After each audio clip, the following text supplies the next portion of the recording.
What is up, YouTube? It's your boy Zid, back at it again with another video, and today we are going to talk about how to study for the State Board CNA exam.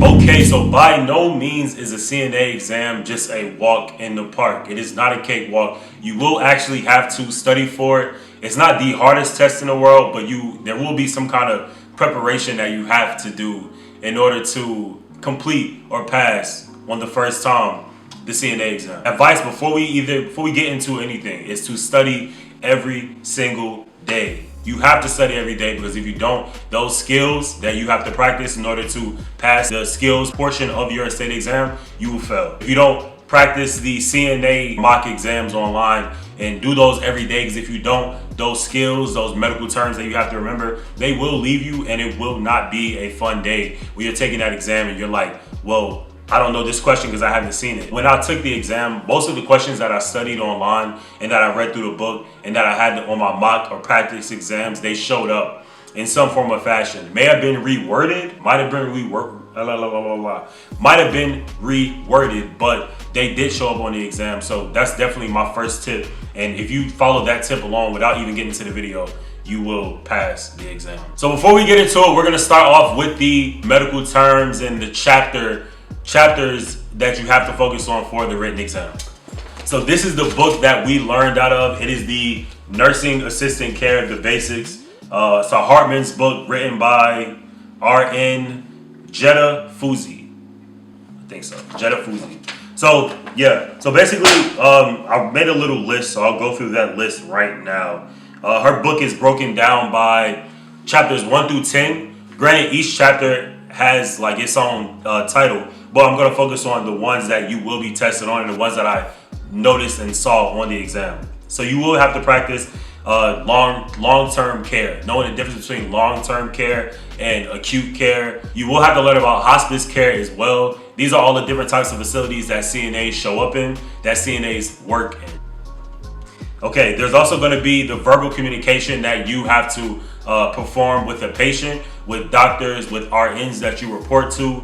Basically just the verbal communication between you and the patient, and everything that's in deal with that. The nonverbal things you have to look out for, and how to properly communicate with your healthcare team. There are preventative practices, so learning to de-escalate different situations and not engaging a patient in an incorrect way, learning to give them their privacy, learning to give them their power, and doing some of the things that they want to do by themselves, even though it might be your job to do them. Sometimes patients want to do them. You have to give them that power to do them. That was stressed heavily in the class. You also have your basic human needs. So there's Maslow hierarchy of needs, and I'll put a slight picture of it up here, but it's basically everything that a patient needs in order to live and have a healthy life, and that is a healthy life with themselves mentally and a healthy life with others. It's important to give your patient or your client or the person that you have to take care of their own basic needs, because that's what makes them feel fulfilled as a person. Those are things you definitely have to focus on. There will be a list right here, and I'll also leave a little bit in the description, because this one you're not tested heavily on. But once you get into the actual position, this is something that you're gonna have to focus on. Some hospitals might ask you this as well. So this was also stressed heavily as in privacy for patients. As a CNA, you're not gonna get their entire medical record like an RN or a doctor would, but you will know a little bit about the patient that you're supposed to protect with your own honor code. You're not supposed to tell family members, you're not supposed to tell friends. That is asked a lot in the exam. I think out of 70 questions, because that's what you're tested on, I saw about 5 or 6 of them, which doesn't seem like a lot, but if those 5 or 6, if you miss them, it can hurt you. So I've seen about 5 or 6 of them that ask, like, in this situation, who can you tell? And for the most of the time, you can't tell anyone. You probably wouldn't have access to tell a doctor. You're not going to tell the friends. You're not going to tell other CNAs or people below you. You're only going to tell the RN that you report to, because they also have access to that medical record as well. Please study that, because that will be important. And again, with family life, sometimes you have to be careful of how you do things and how you say things, because patients, they have feelings too. They're human just like me and you. And if you say something the wrong way, they might take it the wrong way. Again, these are older people who, for some of them, they might not even be able to communicate with you in a correct way or what you feel might be correct. So they might end up telling their family member or anything like that, and that can come back to hurt you. So definitely you have to learn how to deal with the patient's family, the patient's basic human needs and rights, because as a CNA or as a healthcare professional in general, that is your main goal, is to protect the patient in every way, form, or fashion. So there will be a couple of questions about stages in human growth, growing process, how your brain develops, how your body develops, and then certain things that can happen when you become an older adult to look out for, such as dementia, such as high blood pressure, stroke, or any heart attack or anything like that. But you're not tested heavily on that, so I wouldn't focus too much on that. Again, every state is different, but it will be about maybe 1 to 2 questions. I didn't see too many at all for the human growth chart, the human growth section of the book. One of my favorite chapters of the book was the health disorders and mental disorders. Now, it's the most in-depth due to like medical terms and exactly how to care for these kind of patients. But if you plan on working in a long-term care facility, this is something that you will have to look out for. A lot of the patients in there suffer or have to deal with dementia. They have been diagnosed with dementia, have been diagnosed with a stroke, and you have to learn how to emulate those patients. You have to learn how to care for those patients, how to dress those patients, because there's specific ways that you have to dress them. It's so interesting, and it was so cool to see the different ways that a hospital would deal with it, and how a nurse, like a nursing home basically for older people, would deal with them, and the different ways that you deal with the dementia patients, how to engage a patient with dementia. And I'm looking at it in an entirely different way. And I'm sure that as my nursing journey continues and grows, that I'll notice even more. And I forgot to mention, added on with those mental disorders and health disorders, Alzheimer's is definitely something that is stressed heavily in the chapter. And you are asked a good amount of questions. I would say maybe 3 or 4 out of the 70. Granted, there are only 70 questions. It's only 70, but in those questions, there are certain chapters that is heavily stressed. And now we're going to get into the most heavily stressed chapter. In my book, it was chapter 7, but it's basically the skills portion. That goes into how to position a patient, how to emulate a patient, feeding a patient, changing a patient's clothes, giving a patient a bed bath. You doing range of motion for patients, which is important for to prevent, I guess, stiffness or soreness, and it keeps the blood flowing through the patient's, I guess, leg area, which is focused heavily on, and also the shoulder and arm as well. And again, you also want to know how to properly move a patient from the bed to a wheelchair. These are all questions that popped up on the exam. I didn't think the skills questions would be on the written so much, but the CNA exam is broken into 2. So we're only dealing with written right now, but it's broken up into 2. And I didn't know that the skills questions were, tested so heavily in written, considering there's an entire test for skills, but it is, and it's something to definitely focus on. I think out of the exam, the 70 questions, about 21% of them, or 21 to 25%, was just on skills alone. So again, we're going to get into how to study for skills and how exactly to practice those. But yeah, definitely something to focus on, the skills. And to wrap it up, just to close out most of them, also you have to deal with rehabilitation centers.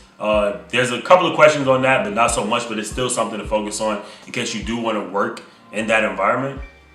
And also nutrition. So nutrition, you have to focus on exactly what to feed patients. I'm not going to focus so much on this one because we have to get into skills, but you have to focus on what to feed a patient. Everyone's dietary restrictions or needs are different. You have some patients that can only eat soft foods. You have some patients that's on liquid diets alone. Some patients getting ready for surgery. Dietary needs is an important part of caring for a patient, because you don't want to feed a patient that's not supposed to be fed, or they only need to drink liquids. And you want to make sure that you are caring for the patient in the best way, because that can potentially lead to choking for patients that cannot chew, or even just messing up their progress made in the hospital in general by just feeding them the wrong thing. They could be recovering from surgery, recovering from an operation, or getting ready for one, and you don't want to be the cause for that to be an issue. Okay, now part 2 of this video is going to be the nurse aid book, the skills book. So how to study for skills. We are officially into skills. This is the skills portion of the video. So we're gonna focus on the skills. There are 23 skills that you have to focus on. There's 23 skills in the book, and all of them are something that material and skills that you're gonna have to know in order to pass the state exam. Granted, I'm not sure about every state, but for the state of North Carolina, you will be tested on 5 of those skills. 5 of them. But it's gonna be random. It's gonna be a random skills. I know that hand washing and blood pressure for the most part are skills that is gonna be on everyone, so that leaves only 3. But I've heard even some cases where only hand washing was the mandatory one that everyone does, and the rest of them are kind of just like a pick 5, like a pick 4. The rest of them are just gonna be random. But they're gonna be skills that you're gonna have to know, and I'm about to go through the list of skills right now. So let's start with skill number 1. So skill number 1 is hand hygiene. It's basically how to wash your hands. Don't be, too confident about washing hands, because there are a couple of steps that you are gonna have to take. And I've seen, even in some of the mock exams that I've taken through my CNA certification class, that some people did get this wrong as well. And if you get too many points or skills wrong on your final state exam, it can cause you to fail. You don't want that skill to be hand washing. Skill number 2 is gonna be to apply the one elastic stocking on your knee. Skill number 3, how to ambulate a patient with a transfer belt. So a transfer belt is used to protect you and the patient from falling, and can cause you to, gain more control over the patient. In some other places, it might be called a gait belt or a gator belt. But it's used to basically hold the patient up and ambulate them from one place to another, ambulate them to a wheelchair, to a bedside commode, different things like that. So it's basically for a safety precaution for you and the patient. 4 is gonna be assisted use with the bedpan. This is definitely a very specific skill. A couple of steps done wrong and this is a wrap. Like, you can never get that back. But it's probably one of the longer skills, as in the steps you have to take, because you're dealing with actual fluid and now body fluid and body waste. So definitely just something to pay attention to. Definitely a skill that I hope you don't have to do on your state exam, because I know that it's tough. But if you do get tested on it, I want you to be prepared. So counting the radial pulse. That one's not too hard. It's basically just checking the pulse on a patient's wrist. It's pretty simple. I know that you have to put your hands a certain kind of way. Check for the bone right here. It's a quick tip. Check for the bone right here, and slightly to the left underneath is where you'll find that the strongest placement for that pulse. I can't see you getting this one wrong too much, but I know that it happens, so just something to focus on. Next is going to be respirations. Just checking how many times a patient, breathes within 60 seconds, because you're going to have to record that. It's considered a vital sign. So yeah, definitely something to look out for. So number 8 is something new because of COVID. I'm heard from my instructor that this wasn't always a requirement, but putting on PPE, as in your mask, your gloves. Sometimes some hospitals require you to wear some protective gear for your eyes, and also the protective cloak that you tie in the back and then tie in your neck. This is a new one. This is a gimme, if you ask me. Every time I got tested or quizzed on this, I got it right. So definitely something that, I hope that you get on your exam, because that's a gimme. That's just a gimme. Number 9 is gonna be dressing the client with an affected weak arm. Most of the time when you deal with patients with a stroke, they're gonna have a weak side. So there's a certain way you have to address or focus on that weak side when getting them dressed and getting them undressed. Definitely something to study and focus on. If they have a weak side and you're addressing them, you want to start with the weak side, so it can be easier to put on their body and then let their strong side do it. And of course, if you're getting them undressed, you want to start with their strong side, because they're able to move this arm, range of motion with this arm, move it out the way, get undressed, and then slide it off the other side easily without them having to move their weak side or affected side too much. Number 10, I guess I'm going through the full list. So number 10 is gonna be feeding the client who cannot feed themselves. This one is also a gimme. It's a certain amount of steps, not too many steps, but it's not one of your longest skills.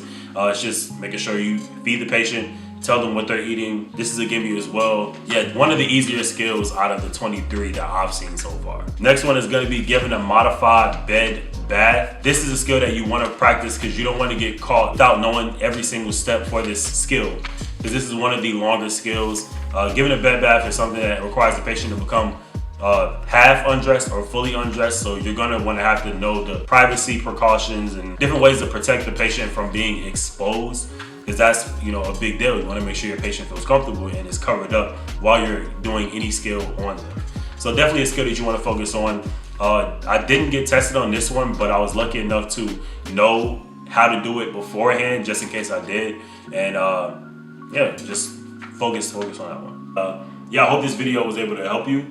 And I hope this video was kind of what you were looking for passing it, what to expect from the North Carolina state. Again, I think every state has different tweaks of rules and stuff like that when it comes to passing or even some of the skills that you're trained on. But for the most part, that was basically everything. So I appreciate you guys for watching. And don't forget to subscribe, like, and comment on this video. Again, that's all I got for y'all in this video. And I am out. Peace.